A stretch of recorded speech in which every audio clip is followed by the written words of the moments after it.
Selamat datang kembali di sesi pendalaman kita. Hari ini kita bakal bedah buku strategi yang penting banget nih, Good Strategy, Bad Strategy. Sumber kita kali ini intisari dari buku itu, lengkap deh sama contoh-contohnya. Dari bisnis, sejarah, macam-macam.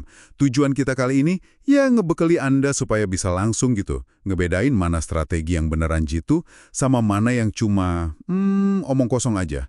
Sering banget kan kita nemu yang kayak gitu? Kita bakal saring intisari paling berharga buat Anda. Oke deh, mari kita mulai bongkar ya. Banyak orang nih, sering salah kaprah. Mikirnya strategi itu soal mimpi setinggi langit, visi gede, atau target keuangan yang ambisius banget. Tapi buku ini bilang, wah itu keliru besar loh. Contohnya ada kan, kayak Lehman Brothers itu. Ambisinya gede banget buat terus tumbuh, ambil risiko makin gila, tapi nggak ada rencana mitigasi yang beneran pinter. Hasilnya? Ya ampun, kolaps kan? Dan guncangin ekonomi dunia. Ambisi aja tuh nggak cukup ya? Betul. Justru yang menarik di sini, strategi yang bagus itu bukan cuma soal motivasi atau daftar keinginan panjang gitu. Dia itu punya struktur inti yang solid. Penulisnya nyebutnya kernel. Nah, kernel ini ada 3 elemen penting. Pertama, diagnosis yang tajam dan jujur soal tantangan fundamental yang dihadapi. Bukan cuma masalah di permukaan aja loh ya. Kedua, harus ada kebijakan pemandu atau guiding policy yang jelas. Ini kayak pendekatan umumnya gitu, buat ngatasin tantangan tadi. Dan yang ketiga, nah ini penting, serangkaian tindakan yang koheren, saling nyambung, fokus, dan benar-benar dijalanin. Tanpa ketiganya ini nyatu, ya itu bukan strategi namanya. Cuma daftar harapan atau ya rencana anggaran biasa aja. Nah, itu dia kuncinya. Nyatu atau koheren. Berarti semua elemen itu harus kerja bareng ya, kayak satu mesin gitu. Tepat sekali, itu dia intinya, merangkai strategi, atau putting it together. Ketiga elemen kernel, diagnosis, kebijakan pemandu, tindakan koheren, itu harus bekerja bersama, saling nguatin. Contoh gagalnya nyatuin ini kan ada di International Harvester tahun 1979 itu ya, kalau nggak salah. Punya rencana strategis tebel banget, tapi gagal diagnosis masalah intinya. Terus tindakannya jadi nggak fokus, akhirnya ya berantakan. Iya, benar banget. Diagnosis yang meleset atau tindakan yang nggak sinkron, itu bisa ngancurin strategi sebagus apapun di atas kertas. Makanya, putting it together ini krusial. Semuanya harus nyambung. Oke. Nah ini nih bagian yang bikin penasaran. Gimana caranya kita nemuin keunggulan dari sudut pandang yang nggak kepikiran sama orang lain.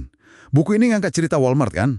Iya, Walmart. Dulu kan orang mikir toko diskon gede itu butuh kota yang penduduknya minimal 100.000 jiwa gitu kan. Betul, itu kebijaksanaan konvensionalnya waktu itu. Tapi Sam Walton ngelihatnya beda banget. Dia nggak nyangka logika biaya, tapi dia mengubah cara pandangnya. Fokusnya bukan lagi di satu toko gede, tapi pada jaringan toko di kota-kota kecil. Terus didukung logistik yang super efisien. Bener gitu? Tepat sekali. Perspektif baru ini, nah disitulah sumber kekuatannya. Dia kayak ngubah aturan mainnya gitu. Kekuatan sejati itu seringkali muncul dari ngelihat apa yang diabaikan orang lain. Terus merangkainya jadi sebuah sistem yang jalan. Jadi ini bukan cuma soal punya keunggulan loh ya, tapi gimana Anda melihatnya, menciptakannya, terus mengintegrasikannya secara cerdas jadi satu kesatuan. Mengintegrasikan. Ini jadi ingat Steve Jobs pas balik ke Apple ya. Iya, contoh bagus itu. Dia nggak cuma punya diagnosis tajam soal pasar Apple waktu itu, tapi dia langsung ambil tindakan koheren yang radikal ya, mangkas banyak banget lini produk. Itu pasti keputusan yang susah banget, tapi jadi fokus kan jadinya? Betul sekali. Dan ini nyambung ke poin penting berikutnya. Strategi yang bagus itu hampir selalu melibatkan pilihan sulit. Nggak bisa semuanya diambil. Harus berani bilang enggak ke banyak peluang atau permintaan lain. Supaya bisa fokusin energi dan sumber daya ke hal yang paling penting. Ini butuh, disiplin dan keberanian buat milih. Bukan sekedar akomodasi semua kepentingan. Jadi koherensi tindakan itu lahir dari pilihan fokus yang jelas. Merangkai semua elemen ini, diagnosis, kebijakan pemandu, tindakan terfokus yang koheren, jadi satu kesatuan utuh yang bekerja, yaitulah esensi strategi yang efektif. Putting it all together. Jadi ini pelajaran penting banget ya buat Anda yang dengerin. Hati-hati sama yang sering disebut strategi, tapi isinya, cuman daftar target ambisius aja, nggak jelas gimana caranya P-nya. Atau isinya daftar panjang inisiatif macam-macam, tapi nggak saling nyambung, nggak fokus buat ngatasin tantangan utamanya. Bener, itu jebakan umum. Strategi sejati itu jawab pertanyaan bagaimana. Bagaimana caranya mengatasi tantangan krusial secara terkoordinasi dan, yang penting, terfokus. Dan perlu diingat juga, strategi yang bagus itu sifatnya hidup ya, bukan dokumen mati di laci. Dia itu kayak hipotesis. Hipotesis tentang apa yang kira-kira bakal berhasil di tengah semua ketidakpastian ini. Wah, dalam banget ya. Kita ini kayaknya baru nyentuh permukaannya aja nih. Sumber ini kayak banget wawasannya dari berbagai bidang lagi. Betul, masih banyak yang bisa digali. Tapi mungkin sebagai pemikiran penutup nih buat Anda yang terinspirasi dari ide strategi sebagai hipotesis tadi.